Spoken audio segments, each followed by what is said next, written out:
Hello students welcome to Dreamers coaching classes. तो आज आम पढ़मा 10 क्लास राघवंक यात्रानुकूल जेनटा कि गोटे इम्पोर्टाट पद्यटी। तो मु हूँ श्रीतम मेहर। तो आज आम क्लास करवा राघवंक यात्रानुकूल जहाँ को लिखिं आमर कवि उपेन्द्र भंज। पिला माने तुम मैंने जानिच उपेन्द्र भंज क्यों उपाधि पाई? कवि सम्राट। कौन? कवि सम्राट उपेन्द्र भंज। एटा मध्य परीक्षा रे पढ़ी था पिली माने। सम्राट कवि सम्राट किए? उपेन्द्र भंज। बुझेला? तो आगो को पढ़िबा। परिचय टिके पढ़िदेबा लेखकंकर परिचय आम उपेन्द्र भंजंकर। तो कौन कहिछि देखो, ओडिया साहित्य रे वरिष्ठ कृतित्व एवं उपभंज कवि सम्राट भावे परिचित। ये उपेन्द्र भंज क्यों भाव परिचित थिले? उपेन्द्र भंज भाव से परिचित थिले। से सप्तदश शताब्दीर शेष पर्यायर भंजनगर अनति दूर अवस्थित घुमुसर राजवंश जन्मग्रहण करथिले। से क्यों वंश जन्मग्रहण करथिले? से घुमुसर राजवंश कौन जन्मग्रहण करथिले। उपेन्द्र भंज राम तारक मंत्र जप करी कवित्व लाभ करथिले। से कौन करी कवित्व लाभ करथिले? राम तारक मंत्र। क्यों मंत्र? राम तारक मंत्र जप करी कवित्व लाभ करथिले। बुझिएला? ठीक कम कर देबा। कोटि ब्रह्मांड सुंदरी लावण्यवती वैदेशिक विलास रसिक हारावली प्रेम सुधा निशि सुभद्रा परिणय कला कौतुक छंदभूषण आदि काव्यगण रसपंजक भली गीतात्मक आंककारिक कृति और गीतावधान नामक पद्मात्मक शब्दकोश उपेन्द्र भंजक अलंकार मनस्क पांडित्य एवं कवित्व कवि ख्यातिर कलाकृति। तार अर्थ कही कवि कौन कौन लिखिं कवित्व पाई कवि सम्राट उपेन्द्र भंज जो होती से क्यों कौन करी से मैंने होती कौन करी? कोटि ब्रह्मांड सुंदरी लिखिं, लावण्यवती लिखिं, वैदेशिक विलास लिखिं, पर बहुत कौन रचना कर गद्य पद्य काव्य सबू रचना कर जाए गोटे कविर गोटे ख्याति अर्जन कर। गोटे साधारण मनीष को केवे कवि हो पारे नहीं जिते पर्यंत से कौन सी कविता लिखी ना, कौन सी गद्य लिखी ना, कौन सी एकांकिका लिखी ना, कौन सी उपन्यास लिखी ना। बुझेगा पिला माने आमे गोटे पद्य लिखिदा तो आमे कवि गोटे बड़ कविटे हो जावा नहीं। आमे बारंबार जदि अधिक रु अधिक कविता लिखा, पद्य लिखा, गल्प लिखा, एकांकिका लिखा, तापर जे आमे गोटे कविटे हो पारिबा। बुझेगा पिला माने तांको रचित कौन चौपदी चौदिशा ओडिशा गीति कतिका कविता धारारे अपरूप सृष्टि रूपे विवेचित होइछि। आउ तांकर जेन कणा रचित चौपदी और चौतीसा ओडिशा गीति कविता धारारे कणा गोटे अपरूप सृष्टि पाइछि। राघवंक यात्रानुकूल कौन ये पाठटा कविंक वैदेशिक विलास काव्यरू आसीछि। केउठारू आसीछि? वैदेशिक विलास छंदरू आसी 40 छंदरू।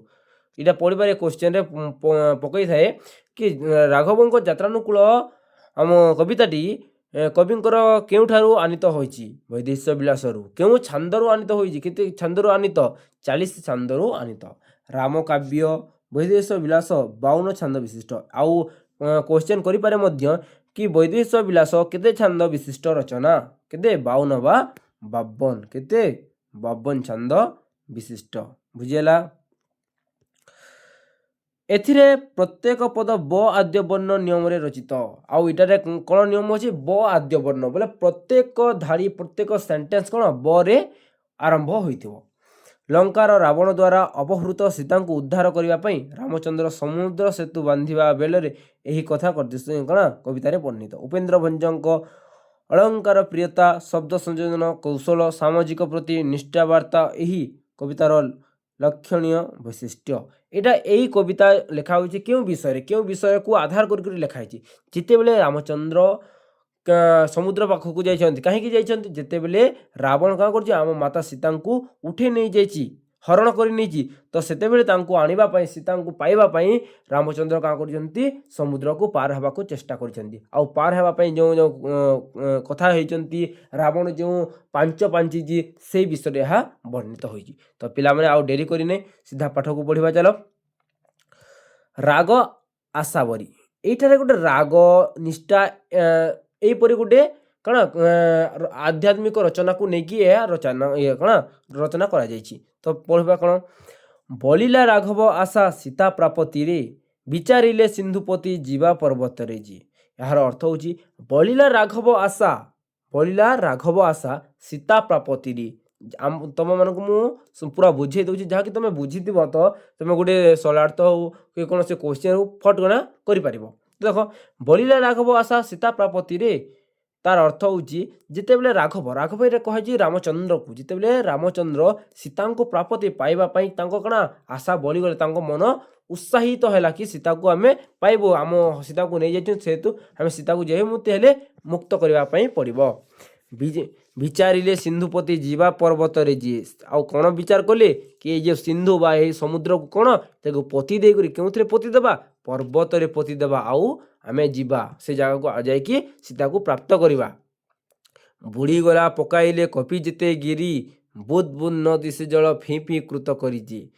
ବୁଡ଼ିଗଲା ପକାଇଲେ କପି ଯେତେ ଗିରି, କପି ତାର ଅର୍ଥ ହେଉଛି କ'ଣ ମାଙ୍କଡ଼ ମାନେ, ସେ ମାଙ୍କଡ଼ ସେନା ଯାହା ଥିଲେ ସେମାନେ ଯେତେ ପକାଇଲେ କ'ଣ ଗିରି ବା ପାହାଡ଼ ପର୍ବତ ଯାହା ଆମର ପଥର ପକାଇଲେ ସବୁ କ'ଣ ବୁଡ଼ିଗଲା, ବୁଦ ବୁଦ ନ ଦିଶେ, ଆଉ ବୁଦ ବୁଦ ବି ଦିଶିବା ନାହିଁ। ଯଦି ଆମେ ପାଖେ ପାଣି ଅଛି ତ ବୁଦ ବୁଦ ଦିଶିଥାଏ, କିନ୍ତୁ ପୁରା ଗଭୀର ପାଣି ଏତେ ଅଛି ଯେ ପକାଇଲେ ମଧ୍ୟ କ'ଣ ବୁଦ ବୁଦ ନ ଦିଶୁଛି।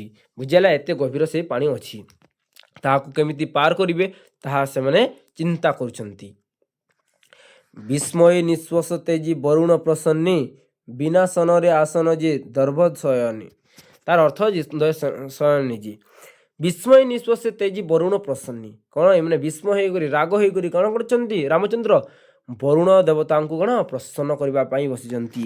ବିନାଶନରେ, ବିନା ଆହାରରେ, ନାଇଁ ଖାଇ ନାଇଁ ପିଇ କରି କ'ଣ ବିନା ଆହାରରେ କ'ଣ କରୁଛନ୍ ସେମାନେ ଦର୍ଭ ଶୟନରେ ଗୋଟେ କ'ଣ ଆମ ତପସ୍ୟାରେ ବସିଛନ୍ତି, ପାଇବା ପାଇଁ ବସିଛନ୍ତି, ପ୍ରସନ୍ନ କରିବା ପାଇଁ, ବରୁଣ ଦେବତାଙ୍କୁ ପ୍ରସନ୍ନ କରିବା ପାଇଁ ସେମାନେ ବସିଛନ୍ତି। କେଉଁଥିରେ, ଦର୍ଭ ଶୟନେ ମନ୍ତ୍ରରେ ବା ତପସ୍ୟାରେ ବସିଛନ୍ତି।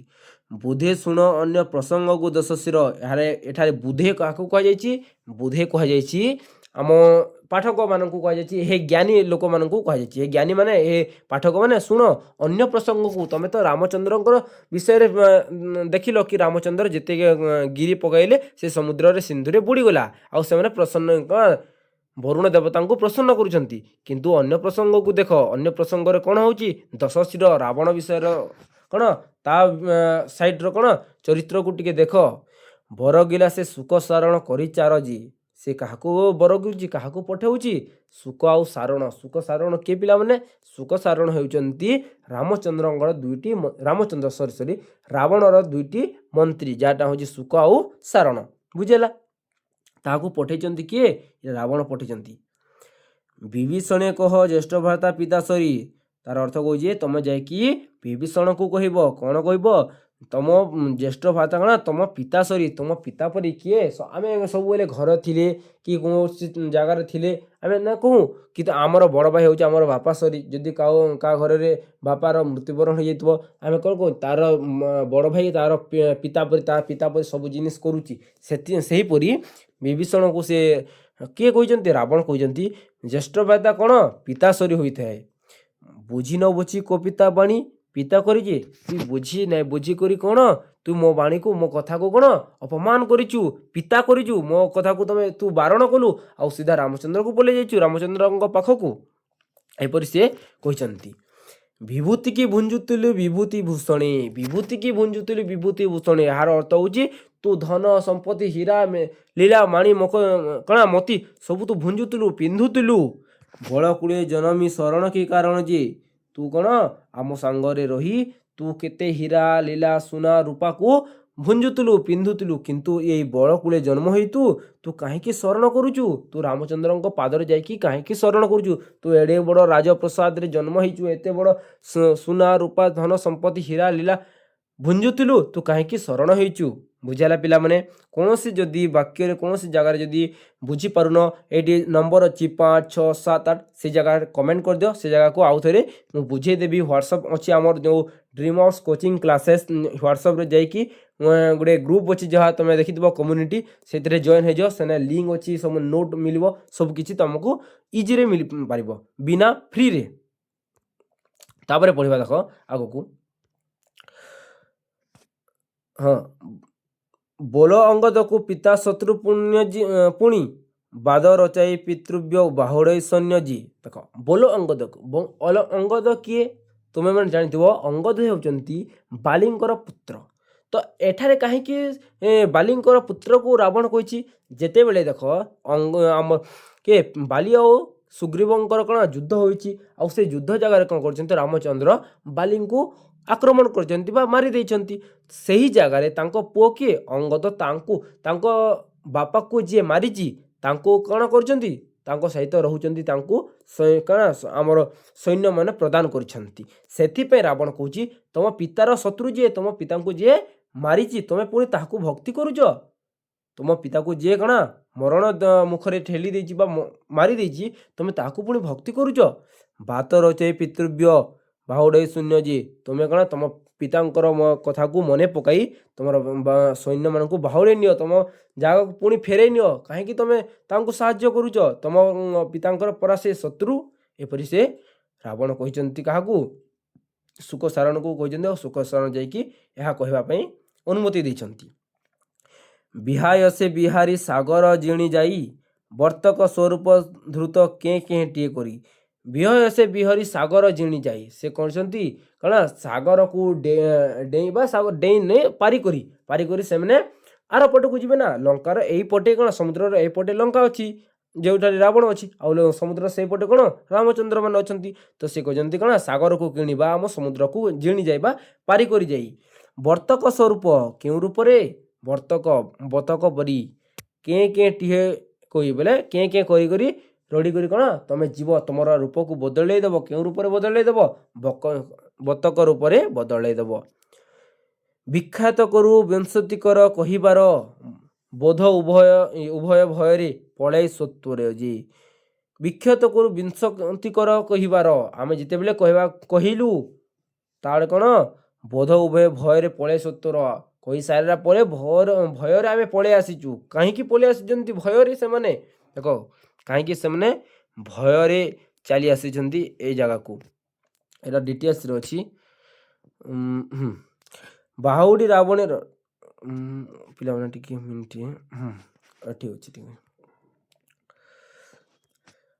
बाहुड़ी रावण कही शुण देवरिपु क्या कहुई देवरिपु कहुई रावण को से जिते पलि आसी आउ रावण को कही कौन हे देवरिपु बोइला अनुज जीवी सीता को समर्पु जे से अनुज तुम अनुज किए अनुज क्या कही था मन गोटे बड़ भाई अच्छी तार भाई छोट भाई को कौन कह तार अनुज मन कर रामचंद्र अनुज किए थे कह कमेंट कह से किए लक्ष्मण थी बुझाला पिला मैंने सेपरी रावणकर अनुज किए थे विभीषण थे से तुम अनुज विभीषण कहला कौन जदि तुम सीता को फेरेदेव समर्पीदेव छाड़देव तो तेबे तो मु लंका को फेरीजी बंचिलु अंगदे अंग देवारु कि धर्मे जिते आम अंगद को कहलु कौन तार से अंग कि धर्मे तार से प्रहर रे आम बंचीचु कई प्रहर वज्रघात समतल प्रहर बेमजी आम जिते कहीचु क्या कहीचु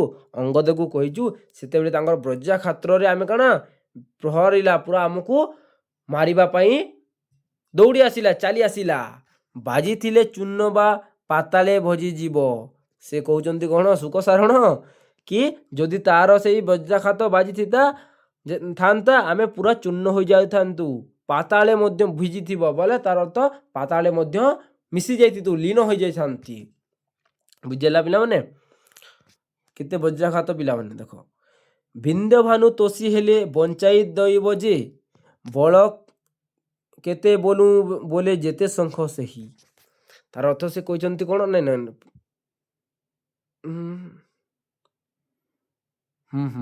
पिले रह हाँ भिंद भानु तोषी हेले बंचाई दब जे किंतु ବିନ୍ଧ୍ୟ ଅର୍ଥ ଯଦି ବିନ୍ଧ୍ୟ ପର୍ବତ ଆମ ପର୍ବତ ଅଛି ତା ନାଁ ବିନ୍ଧ୍ୟ, ସେ ବିନ୍ଧ୍ୟ ପାହାଡ଼ ପର୍ବତ ମଧ୍ୟ ତାଙ୍କର ସେଇ ପ୍ରହାରକୁ ବଞ୍ଚେଇ ପାରିବ ନାହିଁ। ତାହେଲେ ଯେତେବେଳେ ରାବଣ ପଚାରିଛି ତାର ବଳ କେତେ, ସେ କ'ଣ କହୁଛନ୍ତି ବଳ କେତେ ବୋଲୁ ତାର ବଳ କେତେ କ'ଣ କହେମି, ଯେତେ ଶଙ୍ଖ ଯେତେଟା ଆମେ ବାଲିରେ ପାଇମା ବାରି ରାଶିରେ, ଯେତେ ଆମେ ଗୋଟେ ସମୁଦ୍ରରେ ବାଲି ରାଶିରେ ଯେଉଁ ସମୁଦ୍ର ନଦୀ ଯେଉଁ ଜାଗାରେ ଶଙ୍ଖ ମିଳିଥାଏ ଛୋଟ ଛୋଟ ଶଙ୍ଖ ମିଳିଥାଏ, ଆମେ ବାରି ରାଶିରେ ଯେତେ ଶଙ୍ଖ ମିଳିବ ଶଙ୍ଖ ନାହିଁ ଯିଏ ତାର ଅର୍ଥ ଡିଟେଲ୍ସରେ କହିଦେଉଛି କି ତାଙ୍କର ଯେତେ ସୈନ୍ୟ ଯେତେ ସାମନ୍ତ ଯେତେ ତାଙ୍କର ବଳ ଗୋଟେ ସମୁଦ୍ର ନଈ ପୋଖରୀ ସବୁ ଜାଗାରେ ଯଦି ଶଙ୍ଖକୁ ମିଶାଇ ବି ଦେବା ତାହେଲେ ହେତେ ମଧ୍ୟ ହେବ ନାହିଁ। ତାର ଅର୍ଥ ଆମେ ଯଦି ବାଲିରେ ଶଙ୍ଖ ବି ଗଣିବା ତାଠାରୁ ଅଧିକ ସଂଖ୍ୟକ ବଳ ତାଙ୍କ ପାଖରେ ଅଛନ୍ତି। ଭିତରଣେ ସାଗର କି ପାଞ୍ଚ ପଞ୍ଚାରିଲା ବିହେ ରାମ କୁଶ ସଜା ପ୍ରୟୁକ୍ତ ଉତ୍ତର ଦେଲା। ତ ତାପରେ ପଚାରିଛନ୍ତି କି ସାଗରର ସେଇପଟରେ କ'ଣ ପାଞ୍ଚ ଚାଲିଛି, କ'ଣ ପ୍ଲାନ୍ ତାଙ୍କର ଚାଲିଛି, କିପରି ଆମକୁ ଆକ୍ରମଣ କରିବାର ତାଙ୍କର କ'ଣ ପ୍ଲାନ୍ ଚାଲିଛି। ତ ସେମାନେ କହିଛନ୍ତି କି ରାମଚନ୍ଦ୍ର କୁଶଶଯ୍ୟାରେ ବସିକି ବରୁଣ ଦେବତାଙ୍କୁ କ'ଣ ପ୍ରସନ୍ନ କରିବାକୁ ବସିଛନ୍ତି। ବୀରସକୁ ମନ୍ଦ କରି ମନ୍ଦ ହାସ ଜନ୍ମେ, ସେ କ'ଣ ତାକୁ ଏଥର ରାବଣ କହିଛନ୍ତି ତାକୁ ଉପହାସ କରୁଛନ୍ତି, ଖିଜେଇବା ଚିଡ଼େଇବା, ଜଣକୁ ଚିଡ଼େଇଛନ୍ତି। କିପରି ଚିଡ଼େଇଛନ୍ତି, ବୋଲେ କି କରିବ ଏଡ଼େ ହୀନ ପରାକ୍ରମେ ଯେ, ତାର ଅର୍ଥ କହୁଛନ୍ତି ଏଡ଼େ ହୀନ ପରାକ୍ରମ, ସେ ନିଜେ କ'ଣ ସମୁଦ୍ରକୁ ପାର ହୋଇପାରୁନାହିଁ, ସେଥିପାଇଁ ସେ ବରୁଣ ଦେବତାର କ'ଣ ସାହାଯ୍ୟ ନେଉଛି, ସେ ଏଡ଼େ ହୀନ ପରାକ୍ରମୀ, ଏପରି ସେ କ'ଣ ଉପହାସ କରିଛନ୍ତି, ଏପରି ସେ କ'ଣ ରାମଚନ୍ଦ୍ରକୁ ଲଜ୍ଜିତ କରିବା ପାଇଁ ଚେଷ୍ଟା କରିଛନ୍ତି। ପିଲାମାନେ ବୁଝିହେଲା। 15ଟା ତୁମର କ'ଣ ଥିଲା ଷ୍ଟାଞ୍ଜା ଥିଲା, ତ ସବୁ ହେଲା। ତ ରାଘବ ହେଉଛି ରାମଚନ୍ଦ୍ର, ବୁଦ୍ବୁଦ ହେଉଛି ପାଣି ଟୋପକା, ତ ବୁଝିହେଲା। ଏଇସବୁ ଟିକେ ଟିକେ ଦେଖିଦେବ ଶବ୍ଦ ଯାହାକୁ ପ୍ରତି ଶବ୍ଦ ଏହିପରି ପଡ଼ିଥାଏ, ବୁଝିହେଲା। ତ ଆମେ ନେକ୍ସଟ ଭିଡ଼ିଓରେ ଡିସ୍କସନ୍ କରିବା ଏହାର ପ୍ରଶ୍ନ ଉତ୍ତର ଯାହା ଅଛି ସବୁ ପ୍ରଶ୍ନ ଉତ୍ତର ଆମେ ଗୋଟେ ଭିଡ଼ିଓରେ ଡିସ୍କସନ୍ କରିବା। ତ ପିଲାମାନେ ରହିଲି। ଜୟ ଜଗନ୍ନାଥ, ଜୟ ମା ସମଲେଇ। Thank you.